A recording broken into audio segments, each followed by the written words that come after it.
The greatest United States force ever assembled in the Pacific closes on Iwo Jima. 800 ships and thousands of small landing craft head for the island. Well, you can see why they call this the Black Sands of Iwo Jima, because this is what the US Marines coming ashore here had to deal with. Very difficult to dig into, very difficult to climb up. As they came ashore here, there were 800 American warships off the coast, including 5 battleships that had been pounding this island for days with the heaviest naval bombardment in history, even bigger than the one before D-Day in Normandy.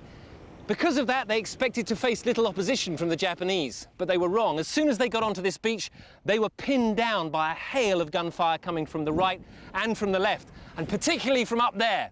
That is Mount Suribachi, a dormant volcano. That is what they had to take first. From rocky positions, enemy mortars shell our landing barges. Many boys died when a Jap shell made a direct hit.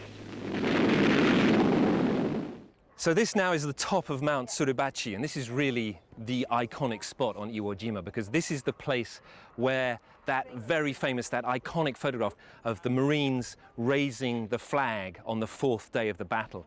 They'd come from the beaches down below there, they'd fought their way up the slopes of Mount Suribachi in very, very brutal, tough fighting, and they'd reached here and raised the flag.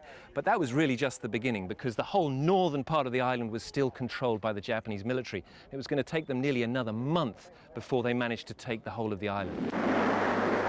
Tank flamethrowers pour a withering blast at Jap pillboxes. This Jap never reached his foxhole alive. Well, I've just spent a few minutes down inside these tunnels, and it's really extraordinary. It really is a warren that goes sideways deep down into the mountain. There are other holes like this coming out all along the side of this hill. These tunnels were dug by hand by the Japanese soldiers who served here on Iwo Jima over the course of a year before the invasion, and there are reputed to be 18 kilometers of tunnels like this underneath this island. This is where they lived, this is where they fought from, popping out and shooting at the Americans, and ultimately this is where most of them died. The Americans, to get the Japanese out of here, resorted to really brutal, fearsome tactics, using particularly flamethrowers to burn the Japanese troops out. And that's why at the end of this battle in 1945, of the 20-odd thousand Japanese soldiers defending the island, less than 1,000 were taken alive.